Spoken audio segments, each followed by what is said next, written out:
literacy. And we're going to keep it pretty much introductory level. And there's a lot more, and we have amazing panelists that you can reach out to later on if you have more in-depth information, and I'll introduce our panelists in a few minutes. Before we get to that, just a little housekeeping. But first of all, I should have introduced myself. For those of you who don't know me, I am Smriti Ponda, and I am from Michigan. And just a housekeeping, when we get to the question and answer session at the end, I would really appreciate it if you could just raise your hand if you have a question, and that way I can make sure that everyone who has a question is called upon. And the other part is, if you have questions for any of the panelists, feel free to put it in the chat, and then I will ask the panelists those questions. So having said that, we will go ahead and get started. I'm going to share a presentation that was put together by our panelists. And if you haven't muted yourself, please mute yourself. I am also going to turn off my camera when I'm doing the presentation or moving the slides.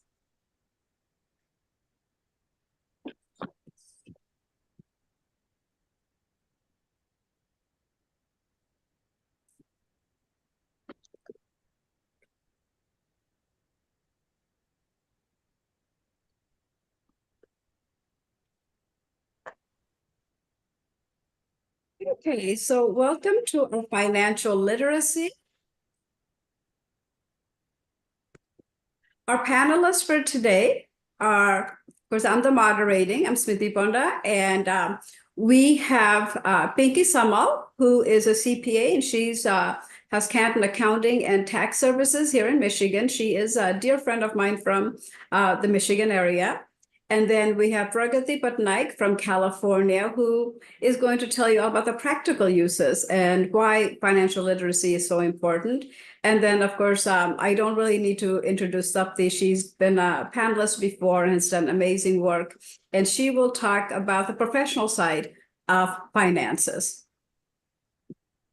So our agenda is going to be, we're going to talk about financial literacy matters, why it matters, benefits of financial literacy, getting finances in order, finances related to health crisis, and some takeaways, and then we will move into question and answer. So I am now going to hand it over to Pinky Samal, who is going to go ahead and get us started. Hello, my name is Pinky Samal, and I'm a practicing CPA for 20 years here in Michigan. I am really excited to share my knowledge about financial literacy with you today. Next slide, please. This is the topic that has gained a lot of interest by entrepreneurs, people, and the government. Financial literacy is the understanding of the financial components and skills such as budgeting, investing, borrowing, taxation, personal financial management. We will dive a little bit more in detail about the financial literacy during our presentation. Let me explain a little bit further.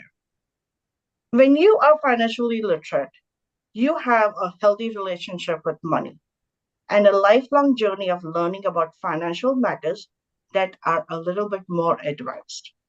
The earlier you start, the better off you are financially, because education is the key to success when it comes to money. And it is never too late to learn, to get interested in managing your finances, start investing, save for that trip that you wanted to take, or save for that vacation home by the sea, or getting your financial documents in order, right? Next slide, please. Research shows that men have a stronger understanding for financial literacy. In this study, we see that women tend to be scoring about 5 to 10% on most of the financial skills lower than their countermen. For example, understanding about various company retirement plans provided by their employers. Investment considerations, like whether to save in a fixed deposit or in mutual funds. Or what is the impact of the taxes on your retirement accounts? If you have capital gains, what is RMDs? right? So better understanding of your finances, where you stand financially, will also help bridge the gender gap, wage gap that we see, and have a bit more purchasing power. You've got that borrowing power. You have a way to judge where you stand at a particular moment of your financial life, right? And what is the ultimate goal? Stress-free, healthy life. That's what we want. Next slide, please. We'll go a little bit more deeper as to why financial literacy really matters for people. With the right knowledge, you can make an informed decision. For example, should I invest in a Roth IRA when I'm just 22 years of age? Or should I wait till I'm 55 years of age and then invest in the Roth IRA? Should I leave my money in my savings account? Or should I take a risk and start a practice of my own? Or, as an example, is it a good deal? Are you sure it's a good deal, right? So, going to the next thing is also it empowers you to take control of your finances, right? Is it very common that in our society, men take a little bit more control about the finances? With our busy day-to-day life, we may sometimes come across such unforeseen situations as we were talking about earlier today, about the young person, right? 48 years of age. That's a kind of an unforeseen situation that comes in. How are you going to be able to handle those financial situations if somebody else, as the head of household, was the one who was leading it? You will be at a loss all of a sudden, right? So a little bit of a financial education, a little bit of an interest will take you a long way to deal with such situations in life. It also helps navigating the same financial challenges that you might come across all of a sudden. For example, getting back on track after losing your job, which is hard sometimes, but it helps because you've got a little bit of a financial literacy. You've put some money aside. You know that there was a savings that you can bank on, all right? Or you could also have another example where there's a young couple who are still paying off the student debt, but they also want to put money aside for their young kids, right? So those are the little challenges that people have, and you will definitely get more confidence. You can always ask people for more questions, and that's how you can actually gain a little bit financial help. Next slide, please.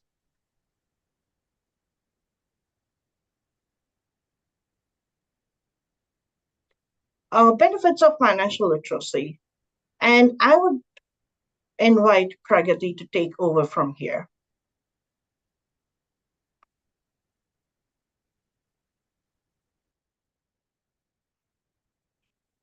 Hello, everyone. Can you hear me? I'm actually on my Bluetooth as well today. Just say yes if you can hear me. Yes, we can hear you. All right. Thank you so much, everyone. So this is the slide where I talk about the benefits of financial literacy. I hope everyone is doing well. Again, it's almost springtime in California. Maybe East Coast is still behind, but it's beautiful sunny day at 60 degrees today. So after this seminar, I'm all ready to go and do a little bit of a hiking.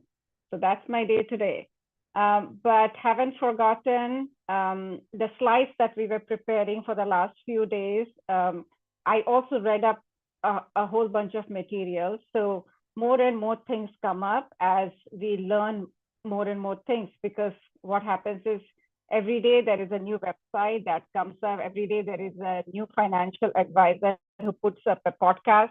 So there is information. There's a lot of information out there. Okay. So for this presentation, I just picked and choose some details that can give an overview, and we can go into details of that offline if anybody is interested. So the benefits of financial literacy is really to empower individuals to make smarter decisions. And alluding to what Pinky just said and Smriti just said is doing that, having that wisdom empowers you to make good decisions and prevent any devastating mistakes. And as we go, I can give you some examples of what those mistakes are and can be. Prepares you for emergency. There is always going to be ups and downs during our journey of life, where we maybe lose a job, we lose our health for some time and we go on an FMLA, where there is a reduced income at that point, or we just take off, I know there are some women who just take off from work during their kids' high school years because the kids at that time needs attention. So things like that. Despite of all those, can we do good budgeting to reach our financial goals? And I'll come to that slide as well. And what does all this do is it builds a confidence in you, it empowers you, it gives you that freedom that when you take off during this emergency, you are still having some pocket of money somewhere that you can use during those times. So let's go to the next slide. Okay. Before we move to the next slide, I'm going to interrupt Pragati for just a second. I know many people have joined using their iPhones. If you wouldn't mind putting your name down on it, attached to your iPhone, so that we know who is here in the event that you have a question, we will know to address you properly. Thank you.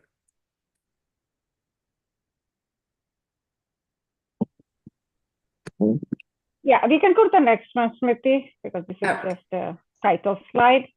All right. So there are a few steps. Now, again, there are many websites that will give you a whole bunch of steps. Every financial advisor, or every financial personal planning budget website or app will have their own, steps or pyramid. I just picked and choose what I think could benefit this crowd here. The number one stance is the goals and budgeting and planning. The second one is researching not just talking to professionals and attending these kind of seminars, but researching on your own, out of your own interest, and what matters to you most. Because sometimes people who are nearing the retirement, they would really like to know what that retirement plan looks like, how much they can make during the retirement, what their expense looks like. So all those fall on the researching. And during this entire journey of your career path, and when you make money and ups and downs, you should also know the investing strategy. There are many investing strategies, like the whole Wall Street is out there for you, and they come up with very different things as well. Financial paperwork and financial documents, we'll talk about that a little bit as well.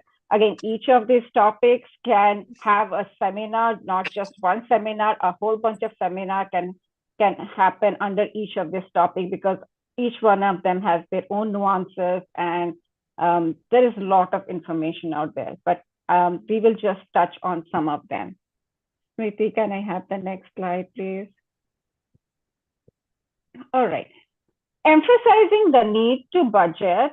Why do we want to do this budget stuff? And I personally know many men, many women, men too, they don't like to do this budgeting stuff. But, it's a very old concept, because if you go back to our grandmother, even great grandmothers, or our mothers, they would keep a diary, and they would put, if everybody understands the Oriya, the Hisab Kitab type of thing, in their own diary, they would write. And what is that? That was nothing but the budgeting. They would have some amount of money, and then they would think, okay, what is it that I have to give it to the vendors on a monthly basis?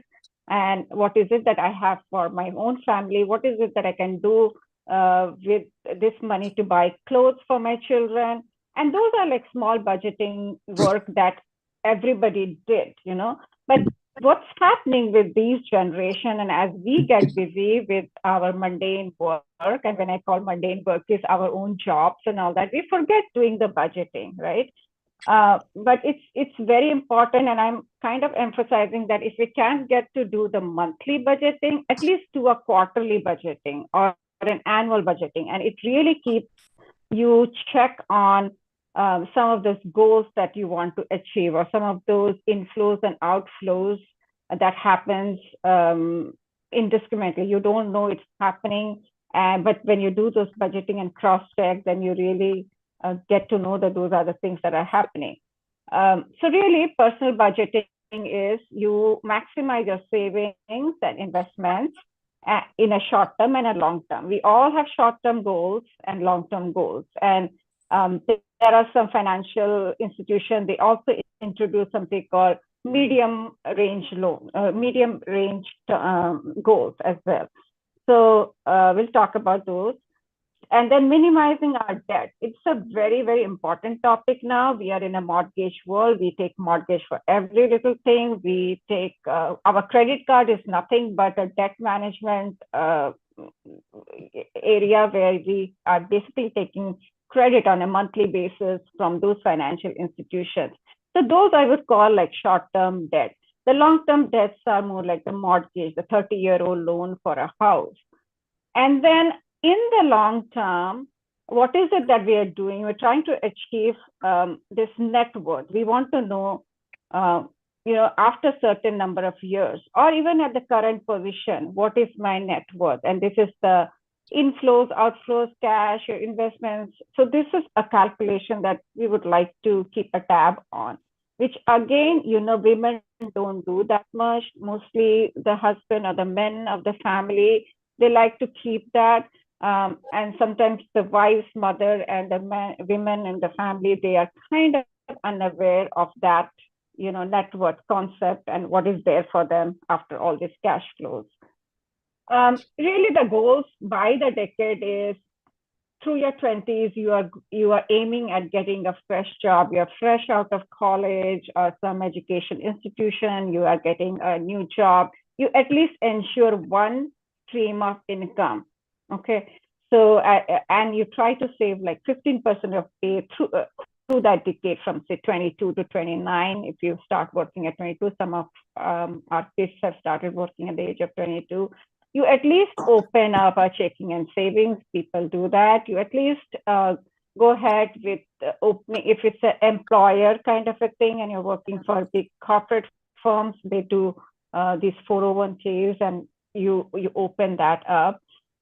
You should take care of some of these short-term debts, like the loans. From a student loan is something that one should keep a goal about resolving them in their 20s. So you're not carrying those all the way into your 30s and 40s. If you have credit card, try to at least pay off the credit card by every month. So similarly, in your 30s, 40s, 50s, and 60s, these are like ballpark numbers, 2.5 or 3 or 6 times or 7 times or 10 times. This is what they are saying cumulative. For example, through your 40s, you should have saved 6 times of your annual salary. So for example, if I'm making 100,000, then I should have that goal of having at least 6 times of 100,000 cumulatively, right? I have made 100,000 through my 20s and 30s and 40s, and have I saved enough through my years? And this also means like you are saving off for your retirement. It is actually cumulative of all your assets, liquid assets, through your retirement accounts as well, or any kind of cash or savings accounts. So these are some of the ballpark numbers. So let's go to the next slide. Again, this looks more like a Maslow's hierarchy needs. Everybody is aware. Financial planning is somewhat like that. It's like, what do we need to focus on first? So on the base is our cash flow management. Basically, it's the inflows and outflows, and we can tell what our inflows are. And this could be anything, like I gave you by the decades, but through the decades, things kind of advance. Like, for example, in your 20s, 30s, 40s, 50s, your inflows will go higher. For example, you would have maybe caught another side hustle, or you might have an investment in some small business where you're getting some kind of dividends, and you are doing some kind of mutual fund. So your income over the decades, plus your salary, it keeps rising, right? So it goes up. So your inflows are growing. You want to find out what your outflows are. And this is very important, the outflows, because under the outflows, we have discretionary expenses, non-discretionary expenses. So discretionary would be, you have to make those payments, the essentials and the non-essentials.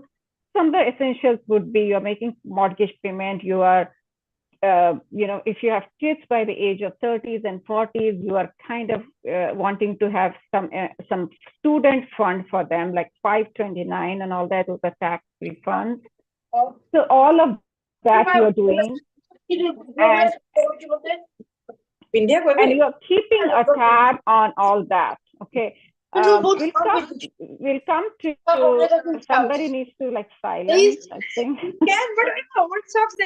Can we mute? Okay, there's a background noise. Right. So that's what the inflows are now. So it's at the basis, right? That one is at the basis. Okay. And that is also part of one of the tool is to budget your budget. So you know what your inflows are, what is your outflows, how you're balancing, are you negative, are you positive, and all those. Risk management. This is again, a huge topic, because it could involve anything, how you are dealing with losses from your job. Do you have emergency fund for 6 months, 12 months, or a health-related job loss? You are probably not able to work for some time, how you're dealing with that. Assets, it comes to liquid asset or stationary asset. Do you have a rental income somewhere that you did not make that year? Your renter just moved out, your tenant, and you started looking. In COVID, a lot of that thing happened. People just moved out from different places. So all of that, along with your portfolio, if at this time you have some liquid portfolio like your mutual funds and brokerage accounts and all of that, then you want to find out, you want to keep a tab on at least quarterly what those losses are there. And at that point, there are financial advisors who will advise you to diversify your portfolio. So you may want to sell a stock which is not doing well and buy something that's more stable. There are treasury bonds which are more stable. So there's a lot of avenues to how you can balance the risk on any categories of your financial portfolios. Investment management, this goes into much more detail about savings account, your checking, your CDs, which are less risky or more risky, mutual funds, bonds, real estate. So based on how much risk you can take, which is that second layer of the pyramid, you then plan your investment management. And amongst this audience also, some of us by nature, we can take up more risk, any risk. And some are financially, they can take up more risk. They are just meant like that. Some, they want to be just comfortable doing that CD. It's a personal choice at that matter. But the pyramid is applicable to everybody. Somebody who is not so much of, investment savvy, and someone who just wants to keep their money in their CD. So based on your goal and based on your expectation for return of investment, you have to consider that investment planning block that you see on the pyramid. Tax planning follows, and tax planning is important because we all pay our taxes to US government, and federal IRS will not leave us into our graves if we don't pay taxes. California is famous for taking, one of the highest state taxes.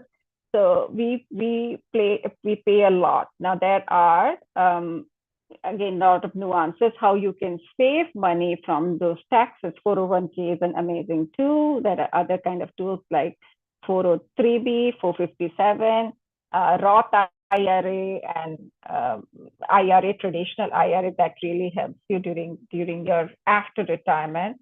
So these kind of contributions, as well as, if you have a mortgage, you can take a deduction on your expenses, which is considered mortgage. So there is a whole bunch of work that a tax planner can help you do. You can educate yourself beforehand to plan that tax year, or you can take help from people like Pinky, so they're always there to help us. Then comes the retirement planning. We generally, 20s, 30s, even 40s, we don't like to think about retirement. But believe me, once you come to that age, when you are thinking, 15 years from now, I don't want to do what I'm doing. I want to be more financially independent. At that age, in your 60s or early 60s, later 60s, you start thinking about that planning, what age you want to retire, what is it that I can make out of the Social Security benefits that US government gives us, then what the projected income could be from various streams of retirement. A lot of us work with companies who give us retirement benefits. So those are some of the assured means. Then we can tap into our other savings, such as these tax, the 401ks and all that, and we can see how they are doing. And we can always estimate. There are very nice websites where they do a retirement calculations. But here also, I'm going to emphasize that this topic is, again, such a vast topic, and there are so many different ways people can plan their retirement, that there are retirement consultants available in the market who will actually walk you through, just like a tax consultant. So these seminars, so which are really free of cost, the more you attend, the more aware you are. And again, emphasizing back to the women, it's not just the men who need to hear that, who have worked. Usually if the man of the family has worked, the woman thinks like she doesn't need to know. But I was looking up into all this SSA benefits and all that. There is a complex or complicated structure of something called spousal benefit. If people here in the audience have done that, they know. So if you have never earned, but your husband has, you have been in a married relationship for a certain number of years, there is something called spousal benefit, which very few would understand, because this is only available in the SSA website, the calculation, or it is available with people who know, like the retirement planning consultants. They would know it. And it's always good to understand those things. People who have worked, people who have not worked, people who have been in multiple marriages and all that. Estate planning is one of the topmost things. I just know because I have a trust for my family, but I know the knowledge of having trust and wills and how probate works in each of the states within US. In United States, the probate is different for every state. It's good to know that. This we should start knowing from 30s and 40s. We should encourage our parents, whether they are here in the US or they are in India or anywhere else. There is always a provision of doing something like this, a will or a trust, because believe me, when you come to that stage where you cannot make decisions. I had a situation with my father, who was dementia patient for many years, and he did everything, like financially he did everything, and when he started losing his memory, he could not even remember what he did with his bank accounts. And my mother had a tough time dealing with it, but I stepped in, thankfully, so I kind of helped her out. But those kind of things happen, right? So you may be living, but you may not be able to make those conscious decisions. So at that time, who are you going to give that power to? So there are power of attorneys, which is not on this slide, but I think some of you know already. So those are some of those papers or process or procedures that we ought to know, all of us do. Sometimes we ignore it. We don't want to think what's going to happen to us when we die, but we should be thinking it differently. Let's not think about even dying, but let's think, if we are seriously ill and there is our family members who have to look out for us, let's make the process easier on them. So yeah, that's the thought process on this slide. There is a lot of things here I wanted to focus. But the pyramid, if you can take away just the pyramid, remember this pyramid, that these are some of the big things that we need to, think about during our lifetime.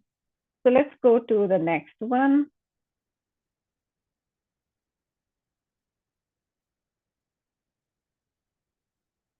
Again, a colorful slide here. Didn't want to bore you with a whole bunch of, talking, but sometimes when we are visual, we can take back some key success factor when we are doing all these financial goals for us. The topmost I liked here was, I have my top 3 goals clearly defined and prioritized. So if this was more of a question answer and, brainstorming session, I would have actually gone and asked those top 3 goals to each one of you, and I would get different answer. So again, these top 3 goals, they change, right? 20s, 30s, 40s, 50s, you always change. It changes by the decade. It changes by the year as well.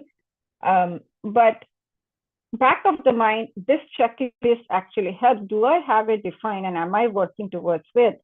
So it's a good checklist. Then the other 3, the 3 on the right side, bottom, is talking about, do I have a financial guidance? And that financial guidance could be you yourself. Can you teach yourself, not necessarily be an expert, but at least know, read some materials or listen to podcasts, come to these seminars. If you think you are not able to understand so much of details, because there are a lot of details, this is complex subject, then hiring those consultants, even for a short time being, actually helps. So that is what it's saying, that if you are lost, there are people to help you. There are people in our community, even in OER community, to help. I know certain things people can reach out to me, even if I'm not a financial consultant. But in practice, we do a lot of things. We have friends who have done, who have owned, for example, small business. They know how to take a tax deductions during their loss. So we reach out to them as well. Some of the other favorite items from this checklist is goals. When we go back to the first slide, and you think that you have your goals and you have built this budget, how are you doing? So how are you doing keeping up your goals? So that is also saying, go back to focus back to your goals and check through tracking mechanism. And there are many tracking mechanisms. I'll talk about it in the next 2 slides. And really check how you are doing, because it's very easy to overspend. We go to a mall and we could literally we spend our entire wallet. We have those credit cards, right? So they don't talk to us. They are like, okay, spend, and you just swipe through. There is this beautiful podcast that I heard, that there is a 24-hour rule. And this is so funny. Like, if you want to go to a mall and you have seen something you really want to buy, and don't buy, you just come back and wait for 24 hours. If after 24 hours a day, you go back to the mall and you still want to buy, that means that is something essential. Otherwise, it's not an essential thing. It's just your desire to buy them. So there are ways to, people teach you how to keep control on your mind, to not spend or overspend. So those are some of the checklists. I mean, it's there in there, so I'm not going to go in detail. But yeah, basically, I'm saving systematically for my goals. So let's go to the next one. This is talking more about how do we do this tracking work, right? It's again, we become very lazy. We have all these accounts. Maybe we have created all these retirement accounts and savings and checking and mortgage and this and that, but we don't do the checking on them. Or the man thinks the wife is doing, the wife thinks the man is doing, and then come to the end of the year, nobody has done all those tracking. It happens, we are so busy with other things in life. But there are actually very beneficial software. The personal capital software that you see here has been one of the top vetted software. It's now called Empower. They have their website. They also have the mobile app. App-based wealth monitor, the one that actually is no longer in the use. Mint is a very good software monitors, which is also app and website. Now it's become Credit Karma. And Google Sheets, my favorite one. And these are the ones that are free. They are free to use. There are some apps that are subscription-based. What's happening is we are moving so fast in this finance world that there are a lot of websites, right? There are websites and there are acquisitions and mergers. Most of the time, the banks are getting acquired. Like today itself, I went to my E-Trade and I was looking at, can I do a Roth IRA, because I don't have a Roth IRA. And I see that now it's Morgan Stanley. I did not know, I thought it's E-Trade is E-Trade. So Morgan Stanley, so all of these financial application, financial websites, there is a big merger and acquisitions happening. So I think we need to be aware of that, because every company has different fundamentals to how they approach their funds and all that. Google Sheets are popular ones too. You can build your own. But what is it that you want to track, right?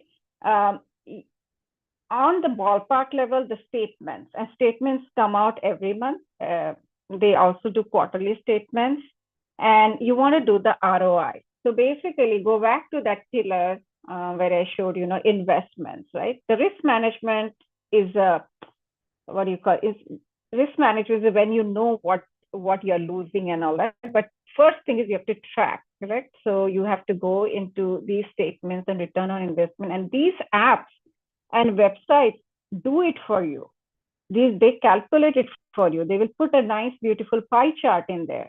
They will even, if you go to a credit card statement, they will say that these are the groceries, that 25% of your expenses has been grocery, 10% has been in entertainment. If your budget was only 5% for entertainment, there you go, you have probably gone over by 5%.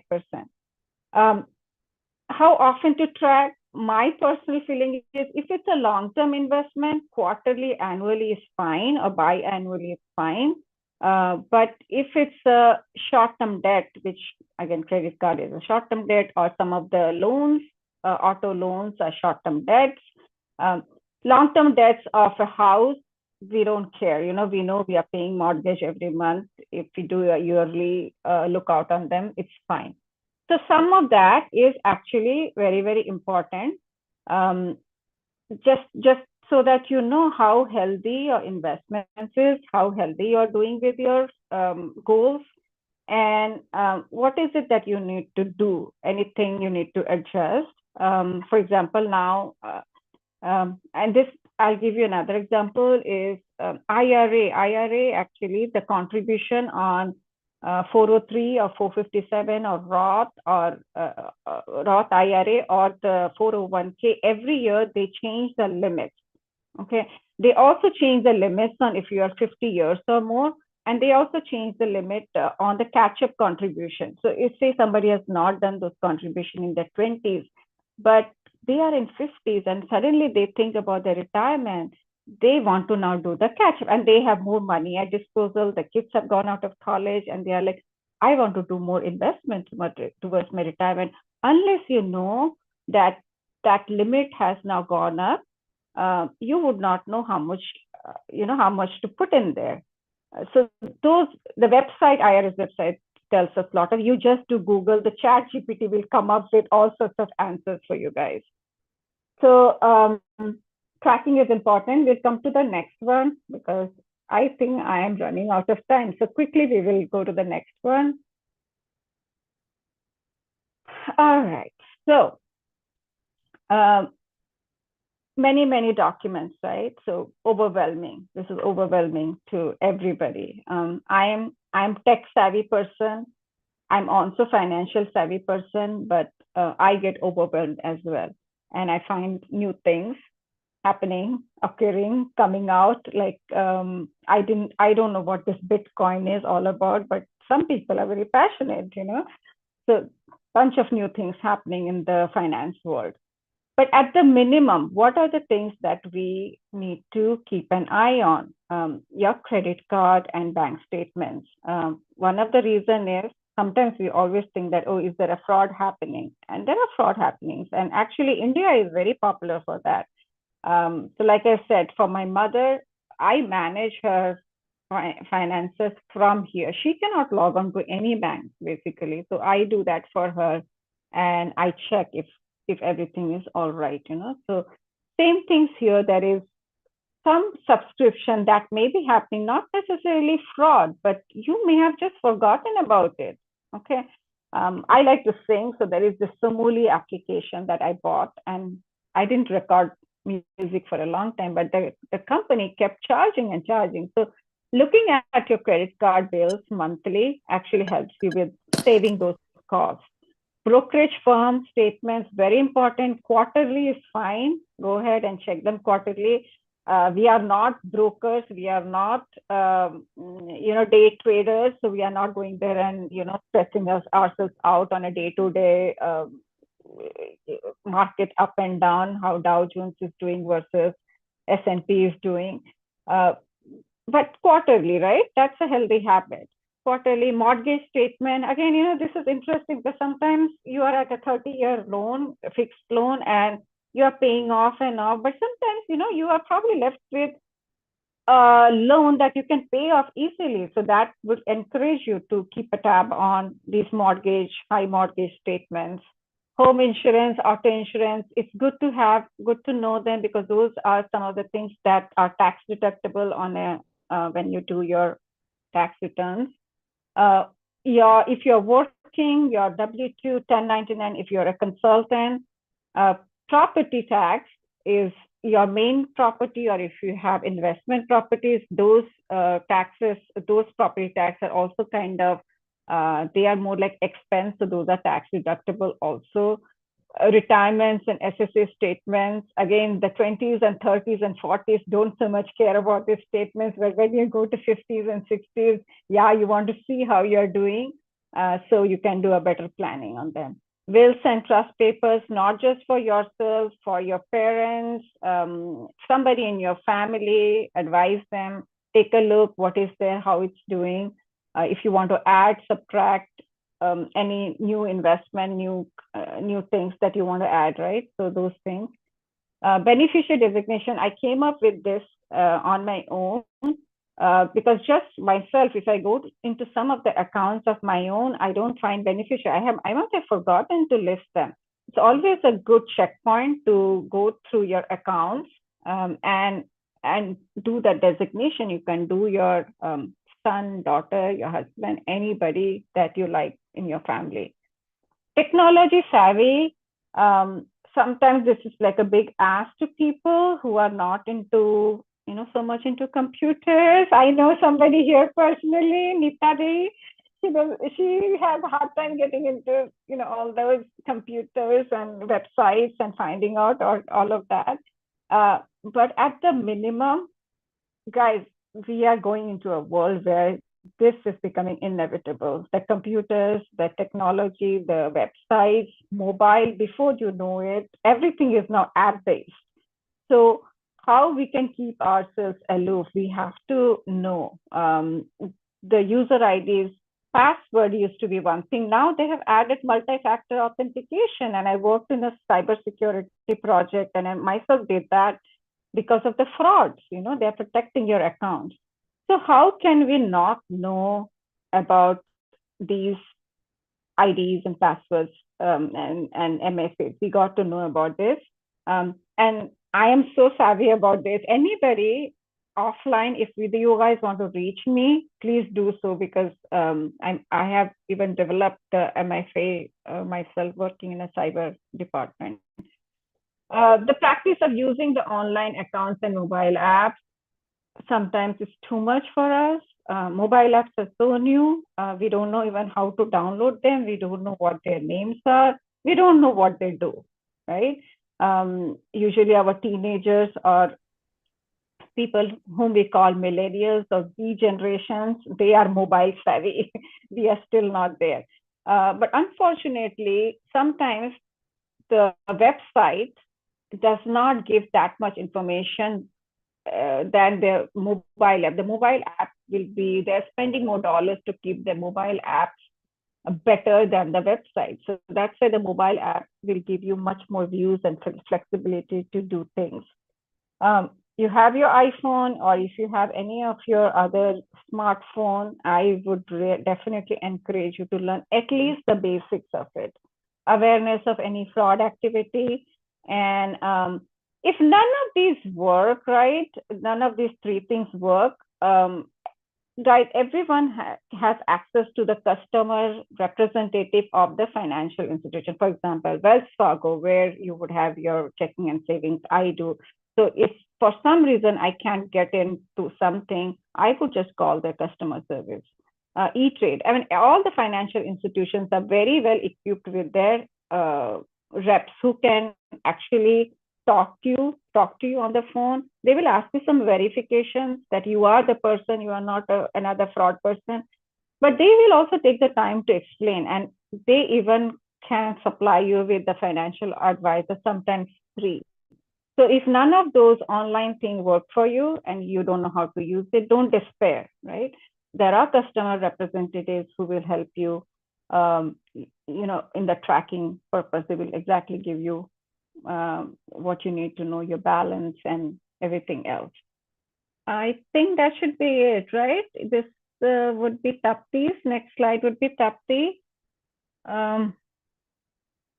So I talked a lot. The subject is long, right? And I encourage anybody to reach out to me. I'll help as much as I can with whatever I know. Thank you, everyone. Thank you, Pragati. That was really amazing. I think our first two speakers have given us so much information on a very intimidating topic, actually, to me at least, as a professional person with, not so much financial knowledge. And this is such a amazing talk. And I have learned so much from the two of you, basically, from both of your talks. So, I have to say kudos to both of you guys. You're doing so, you've done such a great job, laying down this, simplifying these things, So now the financial literacy continued. Thank you so much for the opportunity. I'm Dr. Tapti Panda in New York. And it's really happy to be here with my other co-speakers and be with you, all the esteemed audience. So basically, there's this saying is something that is very near and dear to all of us, with or without a financial background, that the greatest wealth, it really is our health, and a healthy woman is the best equation for a healthy family and a secure financial structure, meaning that a modern woman has the ability to maintain health and overcome the future health challenges of not only herself and her family as well. And so when we invest in health, we do save a lot in terms of dollars. So a woman who takes charge of her health seriously is truly empowered. So how do we invest in our health? Briefly, just going over a few things, preventative care, it's the strong background of this, of at least America's health is preventative health, and making sure that we have insurance, that we actively take part in preventative medicine, going in for our annual health checks, annual dental exams, getting all the blood work done. That is important for us to make sure that our cholesterol is good, or sugars are okay, things like that. And also getting, as a woman, getting your pap smears, getting your mammograms, your colonoscopies, to prevent cancer, get the bone density if we are in that age group, so that we can prevent fractures, prevent falls. And of course, vaccines, keep updated with what our age-based annual vaccines are. When you're visiting your primary, then discuss what would be the vaccine that I'm due for this year, or I'm over 65 years of age, what vaccines should I get? These are a few ways in which we can prevent problems in future and thereby save money. Long-term illness management, manage your diabetes, high blood pressure, cardiac issues, keep up with all your medications. Most of us have this very bad habit of waiting till that last 2, 3, or maybe the last week to get our refill, so don't wait too long, get your refills on time, and then invest in your health through your employer. As a professional, it is so important to understand that we can invest in our own health while we are working. Ask your employer about savings plan, HSA, health related savings account, or a flexible spending account. There's HSA, there's FSA. It's very hard to understand the differences. There are small differences between these kind of savings, but these are very important for especially families where there are people with chronic medical issues, diabetes, or, things where we need medications on a regular basis. These can all be, thrown under that savings plan, and it comes through our employer. And as an employee, you're able to access these kind of savings, and of course, not to mention your health insurance through your employer also enables to benefit some discounts on, let's say, a gym membership, or smoking cessation for those who have the problem. So why not make the best use of your insurance? Also, make a habit of going to your insurance website or talking to someone, and see what else is covered. Of course, we know eyes, glasses, batteries, if someone is using hearing aids, all of these things would be covered under insurance plan or a savings plan that comes for health related problems through the employer. The one thing I wanted to cover was also about life expectancies. After pandemic hit, the life expectancy, I think on average fell by about a year. And today, Japan stands number 1 as far as life expectancy goes, at 84 years. And in India, the average life expectancy is about 69, 70, maybe stretching it. In the US, whether we are from any other part of the world or not, the average life expectancy is 73. So infections overall take the burden of, health in India. But the Western influence, change in lifestyle, lack of exercise, diet, these are becoming major risk factors that influence life expectancy, even in us Indians here. And so anticipating chronic problems and, lifelong problems would enable us to plan your financials also at the same time. It's always good to have what Pragati and Pinky have already mentioned, to have an emergency fund.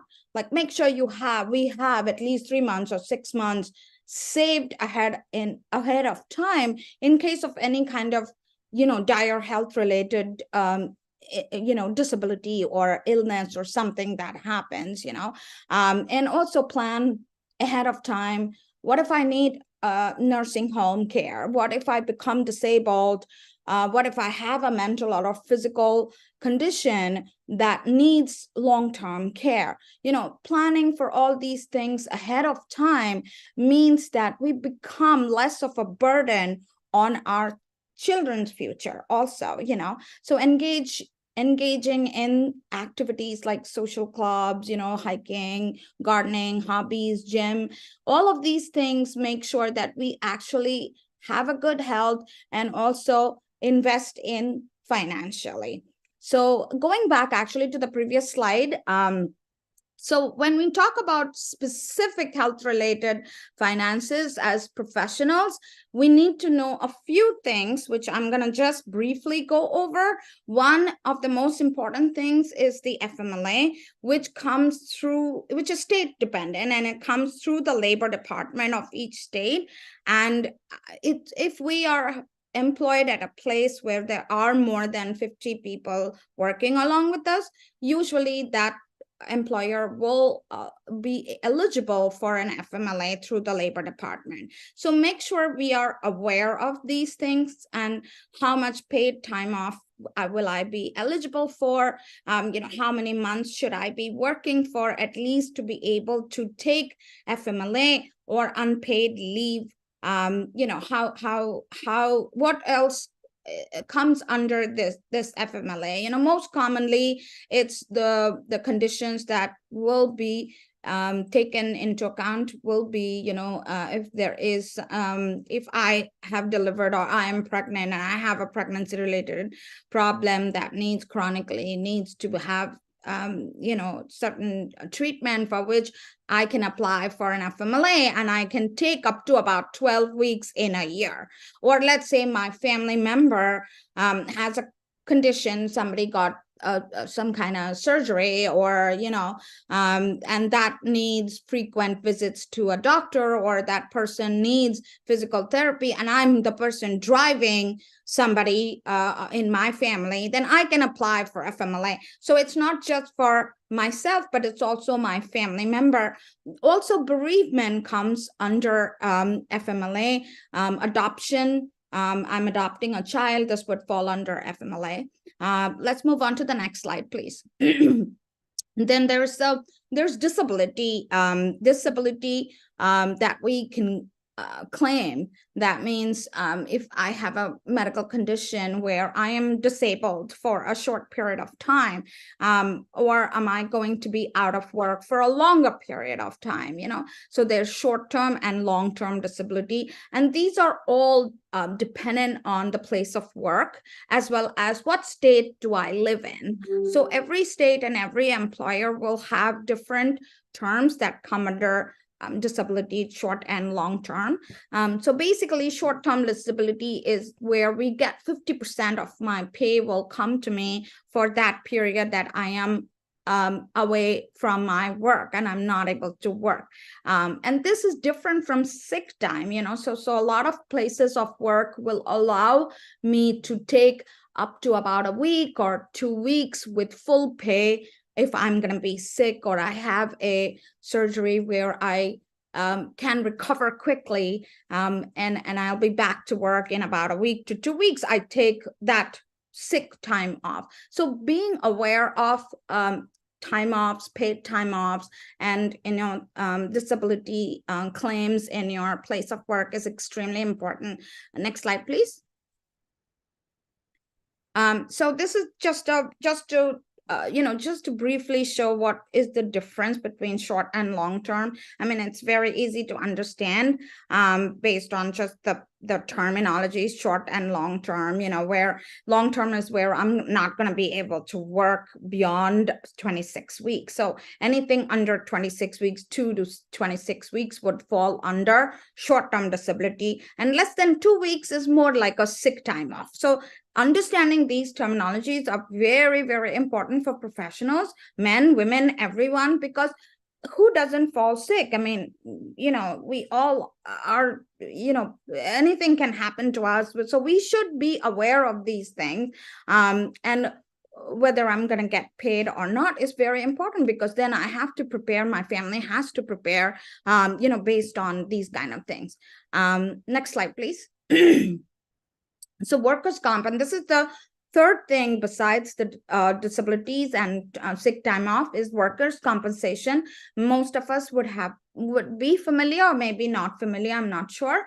But, this is, I'm working and something happens to me while I'm at work. I have a fall, or I slipped down the stairs, or, or I was walking in the parking lot and then something happened to me. I fell, or I was hit by something else. So all of these accidents or chemical injuries, like somebody's working in a lab and has some kind of chemical spill, all of these would fall under workers' compensation. So this is, again, the workers' compensation is a pretty long process, but this is something that employees can file for through their place of work, along with the help of their primary physician or, immediate physician, who is going to document the injury and then process that workers' compensation so that that individual gets compensated adequately while they are recovering from that injury. So this is slightly different from the disability thing that we saw in the previous slide. Next slide, please. So this is, again, this is something that is inevitable, and we always don't want to talk about it or think about it, is losing a family member. It's not only the emotionally aspect of it, but also the burden, the financial burden that the family takes when we lose our loved ones. So what am I going to do if I'm in this kind of situation? Is something that we need to learn about from however we can, reading articles or listening or discussing with the accountant. These are things that we need to recognize and plan ahead of time. And I think these have been covered by Pinky and Pragati also, is to just make sure that you contact financial organizations immediately with the loss of a loved one.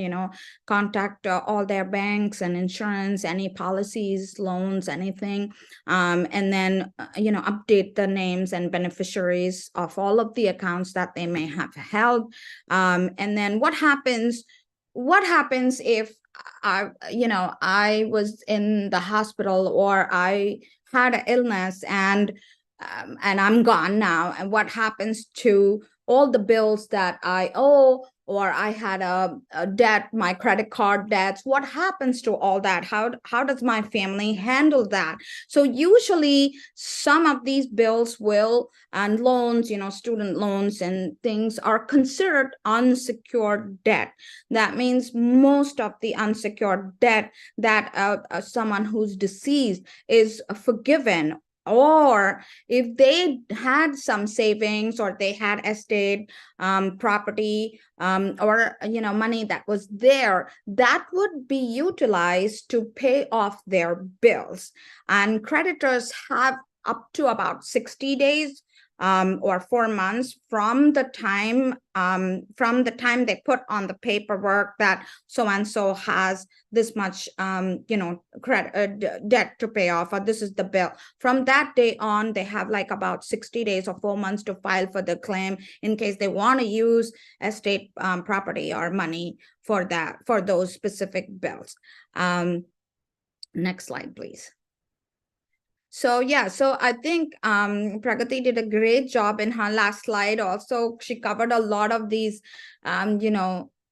modern perils of modernization and finances, which is, it's a necessary evil. There is no escaping it. We are,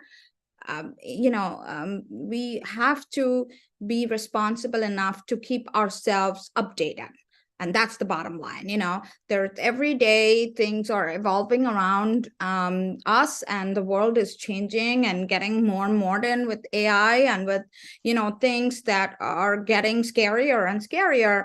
But keeping ourselves in the middle of that and learning every day is a mandatory thing. And as a woman, I know the first thing on that bothers me the most is the gender pay gap. And most of us as women know that in United States, no matter what profession we are in, there is always, whether it is Taylor Swift or actors, actresses, or a hotel person, or even a professional like me, we do get underpaid. And believe me, this is real. So I think it's important for us to stand up for ourselves, fight if you have to.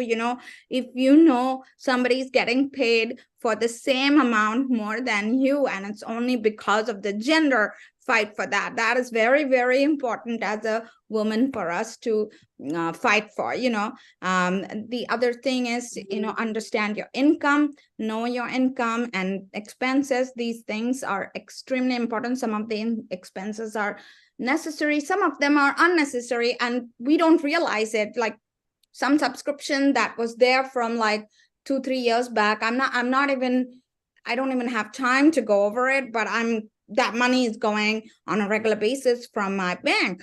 So, keeping track of all these things will actually save us a lot of money. And saving, I loved Pragati's that slide, which is like that age-based savings. At least let us have 20% saved. That will be the bottom line. And as we all advance in age, that's the term that I would use with my patients, is advancing in age. Your savings needs to advance also. Build credit.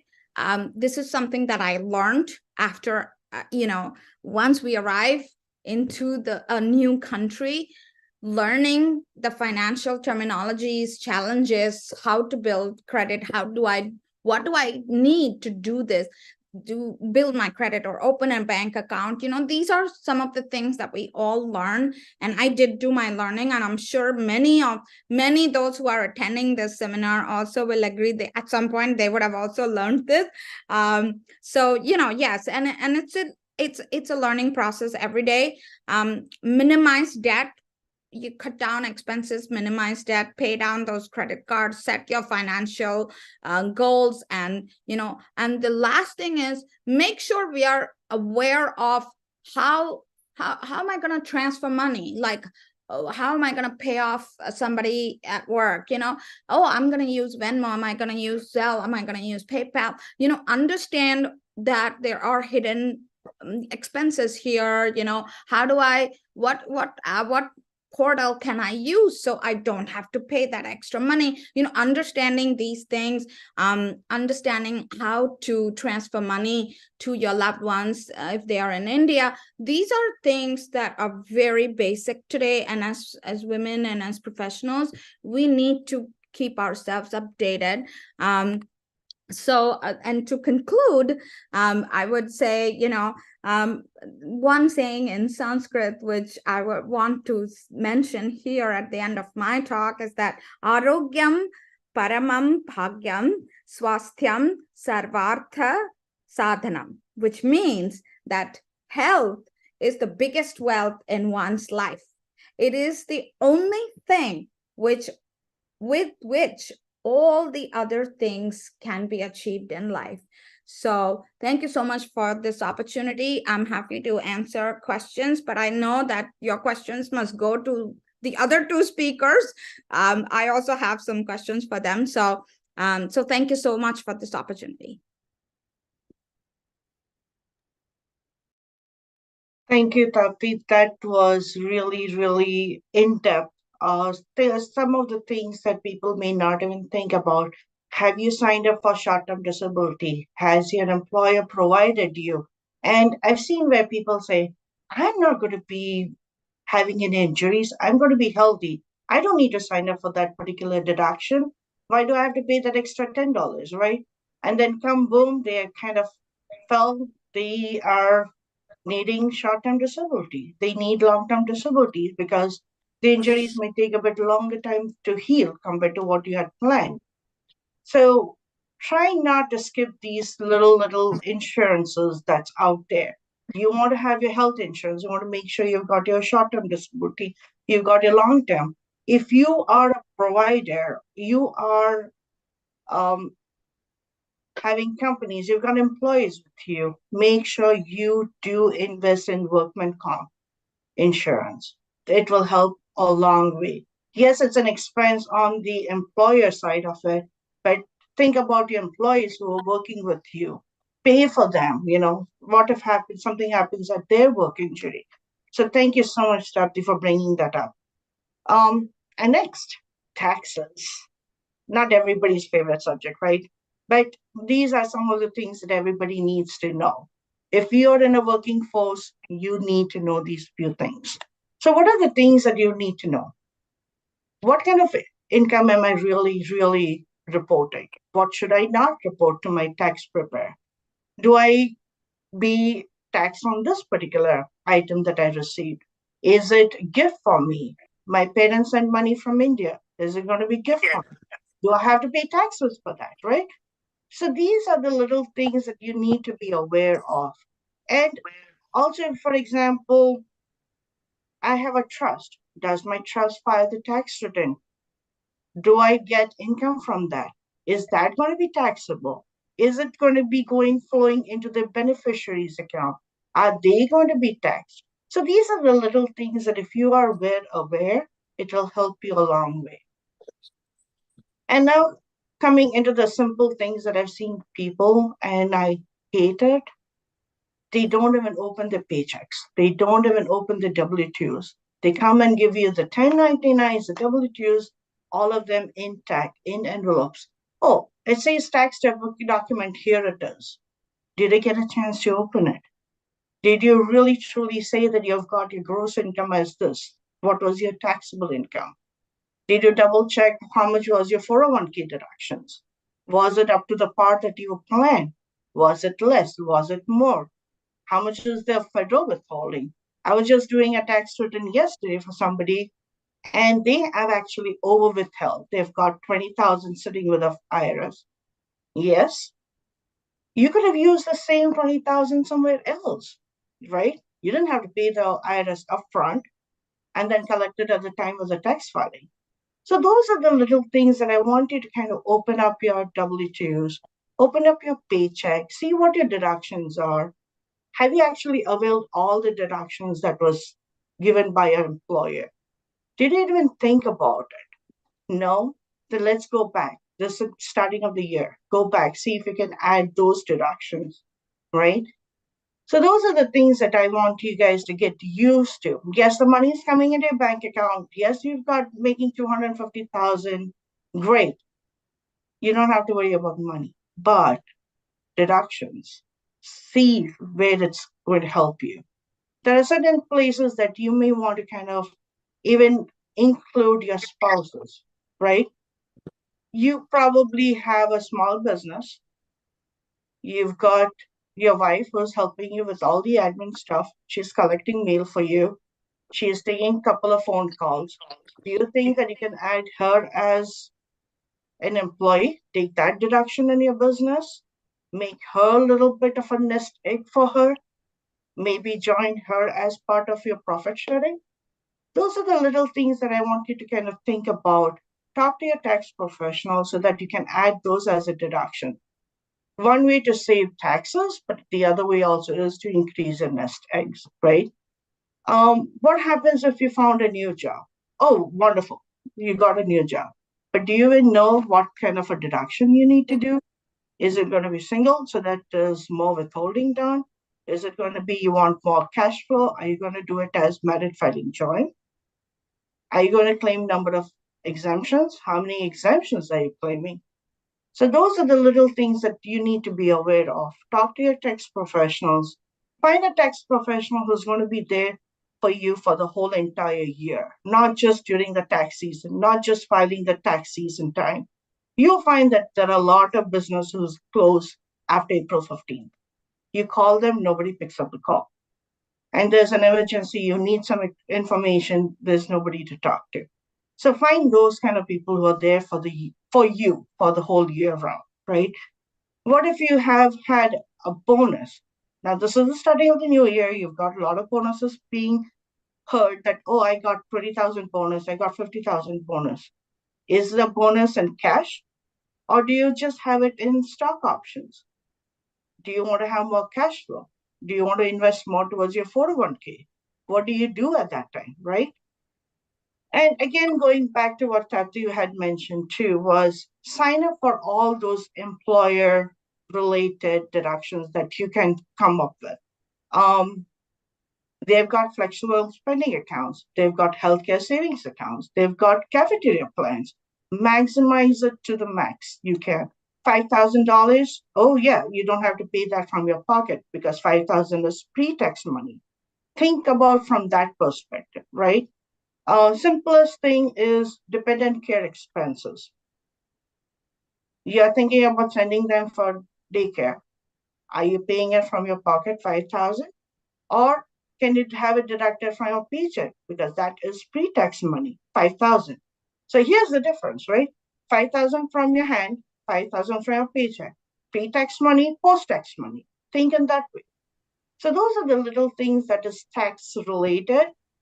That talk to your tax professionals, do a little bit of an understanding as to what you need to do, where your goals are. They can also help you with your goals. So if you have any questions about taxes, you can always reach out to me. Thank you. Next slide, please. Okay, just in the interest of time, we're going to move a little faster. Our time is running out. Definitely. Next slide, please. So these are the little takeaways that we just had, right? That is mentioned by Tafti Pragati. And yes, Nani, please take it over. Okay, I apologize for that. It's just I even was so engaged in listening, I lost track of time. Before we move into our question and answer, first of all, I want to thank our amazing presenters. You ladies rocked. You did an amazing job. Like I said, I was so captivated, I lost track of time. And I know the information you gave was definitely really important, and I hope everyone's enjoyed it. Couple of things of housekeeping I do want to say is I want to put in a plug in for our next two seminars that are coming up. The one in March is about palliative care. Is Sujata, are you on? If you want to say something really quick about that. I would actually say, Okay. Okay. So our March seminar is about palliative care and familiarizing everybody with the aspect of palliative care, which is a very new thing, not just in India, but even in the United States, not many people are aware of something called palliation and palliative care. It's terminally ill, cancer patients, and how to care for them, what encompasses the care. These would be two things. So we have great speakers lined up for the March Women's Empowerment Seminar, and it's going to focus on one of the palliative centers, the only one of its kind actually in Odisha right now is Amritdhara. And just an introduction to Amritdhara, what is it and who's actually doing the program there. Dr. Mami Pareja will be there with us, and then we have a few other speakers who are working in the field of palliative medicine. So please take some time out to be there. In the long run, we do have a small group that wants to financially support them and do some fundraising. So it'll be great to see people coming out and reaching forward. So yeah, so if you have any questions about that also, please do let us know. Thank you, Tapti. And the flyers information will be going out soon. And then I do also want to put in an exciting seminar we're planning for April, which is really showcasing some of our second generation audience in North America who are young entrepreneurs. And I'm really excited about this. I'm really excited about the work they're doing. So again, stay tuned for a lot of exciting information and seminars that are coming up. Having said that, now we will move to question and answers for our panelists. And we have just a very short time. So again, if we're not able to complete all the question and answers, please feel free to reach out to the panelist. If you need any help reaching out to them, you can always contact me and I'll be more than happy to put you in touch with them. Okay. Any questions? Please raise your hand if you have a question.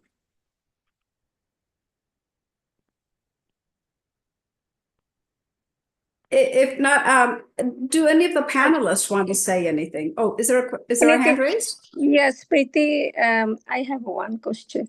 Okay. Okay. First of all, I wanted to thank you organizing the seminar, and thanks to the great speaker with very good information. I wish I had this type of seminar 50 years back. I would have utilized all the advices. But anyway, I have one quick question. I have a financial advisor now. So what should I do with the financial advisor? I mean, he sends me the statements, and do I need to check with him every month? Which I do. But anybody has any suggestion? Maybe Pragati can.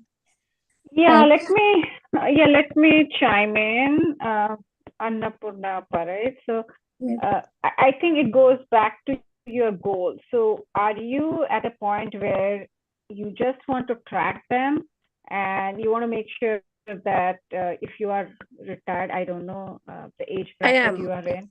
Yeah. Yes, I'm so retired. If you have like a constant stream of income and you don't bother about changing anything else, then the statements are just meant for you, more for awareness. But I will also encourage that if there is if you can ask him that, Mr. So-and-so, if certain fund, certain investment is not doing well, it is like constantly going down. Okay, what is it I can do to reinvest it? You know, that is one of the questions, because I'm not sure what your portfolio looks like, but if there is a constant dip on that mutual fund, for example, then there is option to reinvest, and you take the loss as part of your tax deduction, and Pinky can help you with those things. So there is always that capital gains and capital loss thing. So don't just close your eyes and don't do anything with it, but look at it. If you can't understand, ask him like blatantly, you know, is everything looking fine here? Is there something I need to do? Is there a stock which is not giving me a good ROI? Or if there is a lot of cash, now this is a good example, a lot of cash sitting there, and you are not using that as your disposable income. I'm just giving an example. You have 50,000 sitting in the cash, and you just need 2,000 to 3,000 out of that cash for your monthly. Then it's good to invest that in a short-term kind of a CD and all that, 3 months, 6 months CD. It's just the rate of return is higher. So those are the questions you can ask him for sure. You know, okay. And I'm thinking you are not into like a long-term investing at this time, but any short-term gains that, you know, that 0.5% off of 50,000 is a lot. It can buy you a few meals. So far he's telling, so far he's giving a comparison to S&P, and he's saying, you know, like 13% return I'm getting in my investment, Schwab. Okay. And so I'm not very experienced with having a financial advisor. I always invested on mine. Definitely ask him if there is any loss that is recurring every month. Those are the ones that are in the red light zone. So if you can't make out from this. Yeah. So I made a point to call him every month. So a relative of mine mentioned that they really don't do anything. You are just paying financial advisors, rarely look at any particular clients. in a daily basis or something. They must have a model or something they must be using, and they just invest in that way than being looking to their every one of their customers. So that made me nervous. Then Okay, there's nothing to be nervous about. I Right. can talk to you offline and give you more Mhm. details. Okay, thank you. Yeah, Okay. there's a Thank question you. that just came. There's a question that came in the chat. The most recent one. I'm just going to read that out. It's from Sri Lanka to everyone. What would be the best option for 401k investments after the employer changes? I can take that, Nani. Okay. Thank you for Sri Lanka for that question. So definitely when you have 401k investments and you change employers, you don't have to jump in and change your investments. Like for example, I was working for A, B, and C company. I moved into a C, D, E company. I don't have to change that particular portfolio and move it into my own personalized portfolio. You can keep it out there for some more time as much as you can, or you're allowed to, because some of the employers have better mutual funds that you can invest to versus what is available through Fidelity or Charles Schwab on your own. So think it twice, look into it, the benefits, the rate of return for each mutual funds before you make the decision of shifting it. Thank you.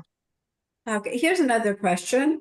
This is from Tapti. What outside of stocks and real estate is a good long-term investment that would actually appreciate?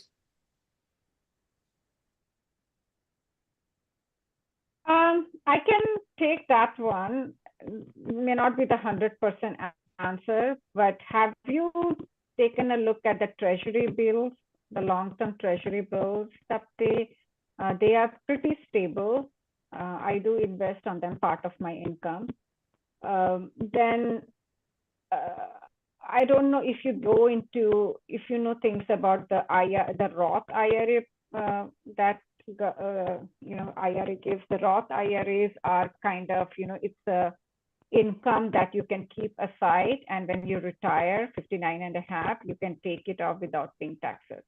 So people who like you will have a lot of income, so you should put some aside for the Roth IRA.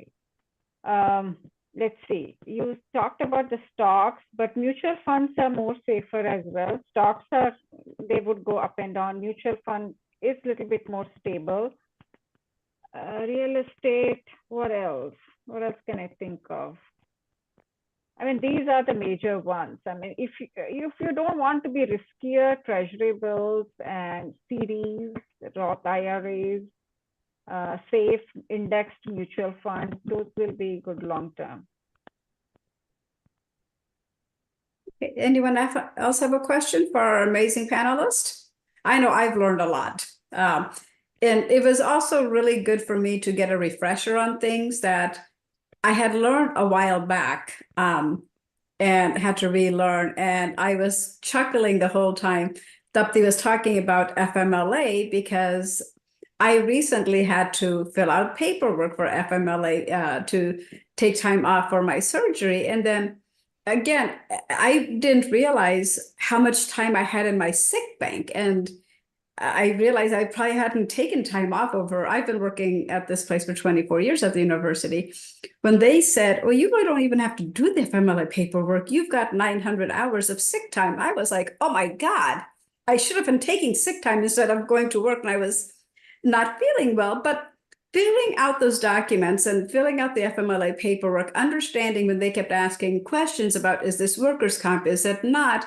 And also learning how to navigate the FMLA process can be challenging.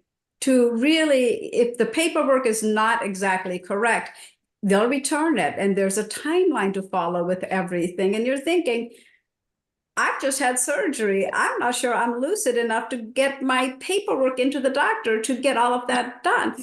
So, again, if you with FMLA, learn all of these things way in advance so that you're never blindsided when a crisis does happen. I'm glad I've had the opportunity to understand FMLA and the paperwork and the rigid timetable schedule they have for turning in documents.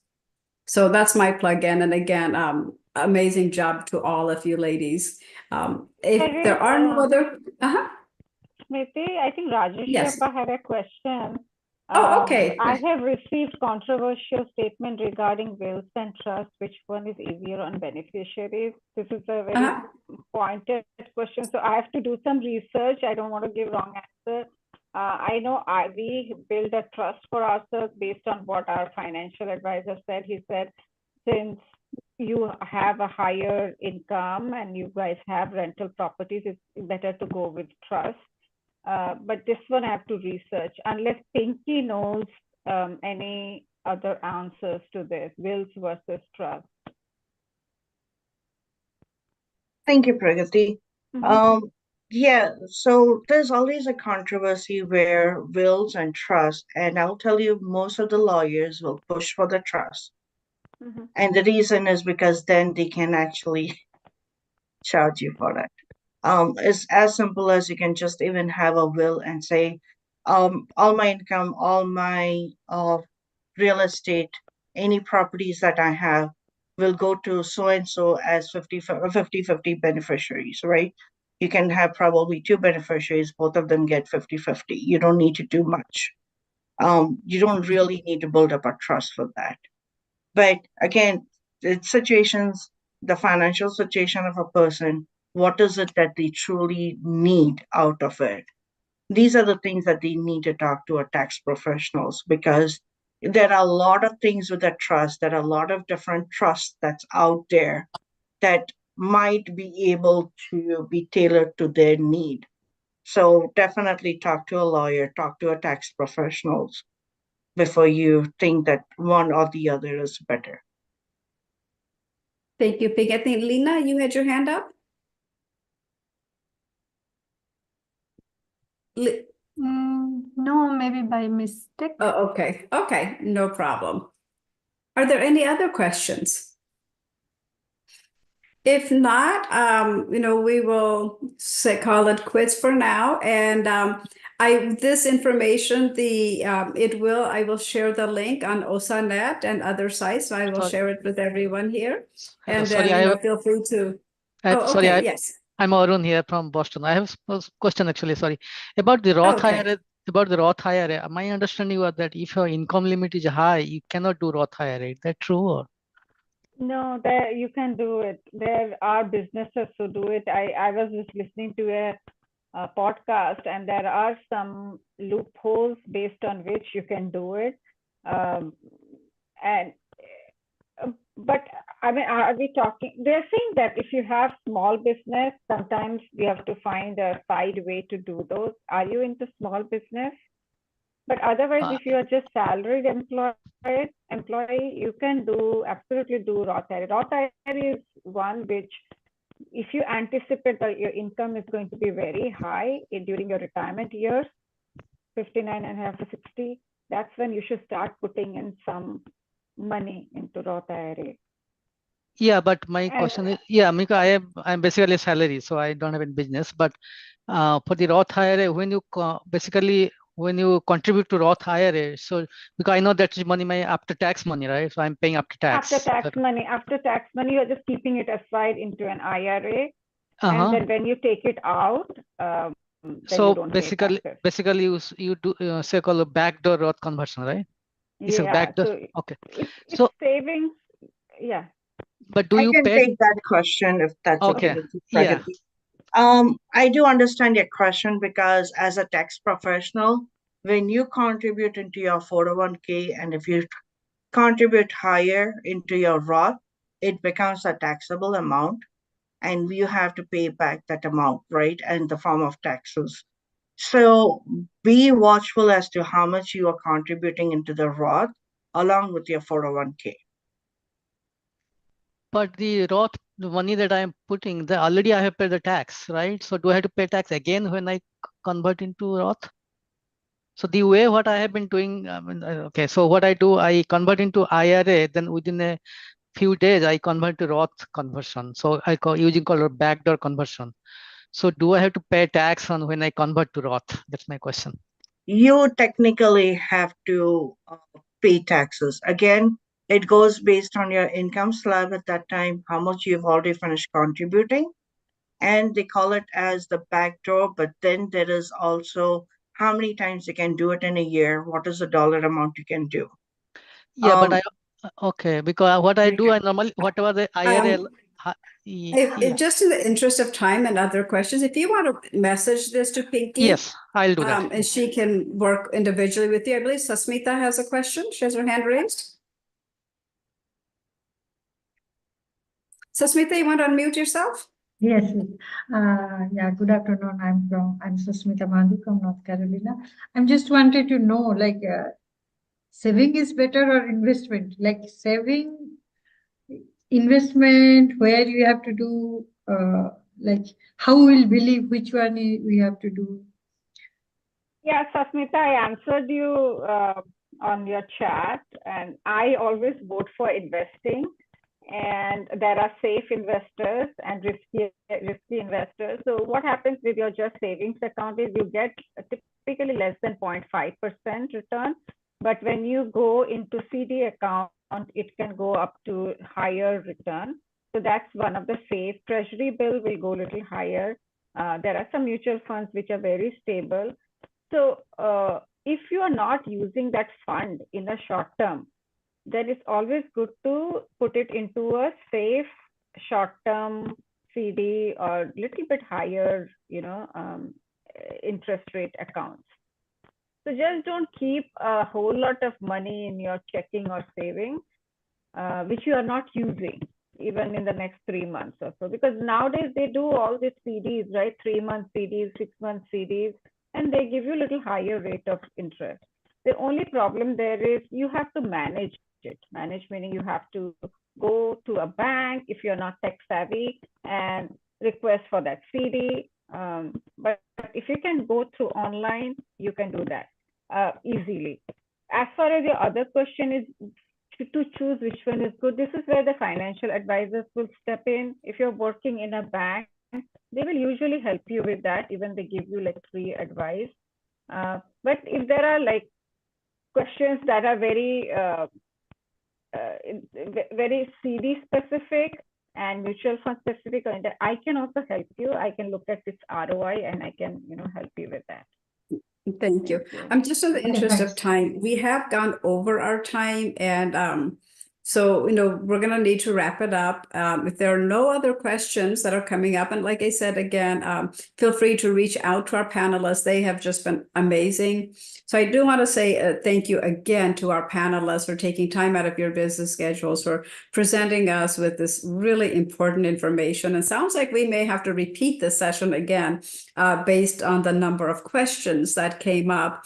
So, which really delights me. And I do want to also thank OSA and our OSA executives for giving us the opportunity and the platform to present this, and for their support of the Women's Empowerment seminars that we've been doing. A special kudos to Santana, who has just been amazing to work with and very, very patient with me as I keep texting her and asking for her help. And of course, all of this is under the wonderful leadership of Lena. So kudos to OSA for giving us this opportunity. And again, I do want to put in a plug for our upcoming seminars for March and April, and we may be doing one in May. So again, as you can tell, I'm very excited about everything that is related to Women's Forum and OSA. So I hope all of you will join me in my level of excitement and enthusiasm to continue these seminars. Having said that, are there any other questions before we dismiss? Thank you. If not, Yeah, no, thank you, Srimati. oh, you're welcome. So I guess everyone